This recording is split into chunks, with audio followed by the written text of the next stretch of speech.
Saudaraku, pada hari ini kembali kita membuka Alkitab kita dari Matius pasal 14 ayat yang ke-34 sampai dengan ayatnya yang ke-36. Sebelum kita membaca firman Tuhan, mari kita berdoa. Kami selalu merindukan Engkau berbicara kepada kami, Tuhan. Biarlah melalui firman-Mu pada saat ini kami diberikan kesempatan untuk lebih memahami kehendak. Di dalam nama Yesus kami meminta. Amin. Matius pasal yang ke-14 ayat yang ke-34 sampai dengan ayat yang ke-36 dengan perikop Yesus menyembuhkan orang-orang sakit di Genesaret. Setibanya di seberang, mereka mendarat di Genesaret. Ketika Yesus dikenal oleh orang-orang di tempat itu, mereka memberitahukannya ke seluruh daerah itu. Maka semua orang yang sakit dibawa kepadanya. Mereka memohon supaya diperkenankan menjamah jumbai jubahnya. Dan semua orang yang menjamahnya menjadi sembuh. Demikianlah pembacaan firman Tuhan bagi kita. Amin. Saudaraku, dari nas ini kita bisa melihat apa yang dilakukan oleh orang-orang di Genesaret pada saat itu ketika mereka telah mengenal Yesus. Mereka tidak hanya berdiam diri, tetapi mereka memberitakan kepada orang-orang yang ada di daerah itu tentang siapa itu Yesus. Yesus yang mereka ketahui adalah Yesus yang mampu menyembuhkan orang sakit. Sehingga orang-orang yang sakit pada saat itu dibawa kepada Yesus. Dan mereka meminta supaya hanya dengan menjamah jubah-jubahnya mereka sembuh. Di sini kita bisa melihat keyakinan mereka yang sungguh luar biasa. Saudaraku, di tengah pandemi pada saat sekarang ini, tentunya harapan kita pandemi ini akan cepat berlalu.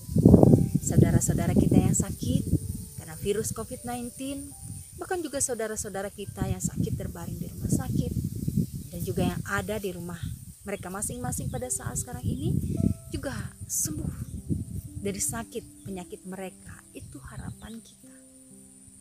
Dan juga selama ini kita juga telah mengenal siapa itu Yesus di dalam kehidupan kita. Dan yang sering kali kita harapkan adalah bagaimana Yesus mampu menolong kita keluar dari masalah kehidupan kita. Entah dalam pekerjaan, entah dalam kehidupan rumah tangga kita. Kita juga berharap kuasa Tuhan Yesus mampu mencukupi kebutuhan hidup kita. Kemudian juga kuasanya mampu membantu kita memenuhi apa yang menjadi biaya hidup kita, kebutuhan hidup kita. Sehingga kadangkala tidak terpikir oleh kita akan keselamatan kita nantinya. Dan kadangkala kita tidak berpikir bagaimana cara supaya kita bisa lebih dekat dengan Dia. Dan apa yang harus kita lakukan sehingga kita bisa merasakan kuasanya seperti apa yang dirasakan oleh orang-orang sakit yang berada di Genesaret pada saat itu. Karena yang seringkali kita pikirkan hanyalah kebutuhan jasmani kita saja. Dan kita seringkali mengabaikan apa yang dibutuhkan oleh rohani kita. Sehingga pada hari ini, saudaraku, dari nas kita pada saat ini kita diajarkan seperti orang-orang di Genesaret yang telah mengenal Yesus. Kita pun telah mengenalnya. Namun mereka memberitakan siapa Yesus.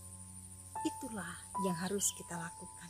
Yaitu kita tidak hanya mengenal Yesus begitu saja, tetapi kita juga harus memberitakan Yesus di dalam kehidupan kita. Melalui apa yang kita katakan, melalui apa yang kita berbuat, apa yang kita lakukan, apa yang kita kerjakan di dalam kehidupan kita. Entah di tengah-tengah keluarga kita, di dalam ruang lingkup gereja kita, bahkan juga di tengah-tengah masyarakat. yang berbeda iman kepercayaannya dengan kita. Dan juga yang harus kita lakukan adalah kita harus sangat-sangat yakin. Kita yakinkan diri kita bahwa hanya Dia yang mampu memberikan yang terbaik bagi kita. Dia tidak hanya mampu mencukupi kebutuhan hidup kita di dunia ini saja, tetapi Dia juga mampu memberikan keselamatan yang kekal untuk selama-lamanya. Karena itu saudaraku, mari pada saat sekarang ini kita melakukan seperti yang telah dilakukan oleh orang-orang di Genesaret pada saat itu, yaitu mereka tidak hanya kenal siapa itu Yesus, tapi ketika mereka melihat, ketika mereka mengenal siapa Yesus, mereka memberitakan Yesus kepada orang-orang yang ada di daerah itu. Itulah yang harus kita lakukan. Kita harus memberitakan Yesus kepada orang-orang yang berada di sekitar kita. Dan kita harus meyakinkan diri kita bahwa tidak ada kuasa yang melebihi kuasa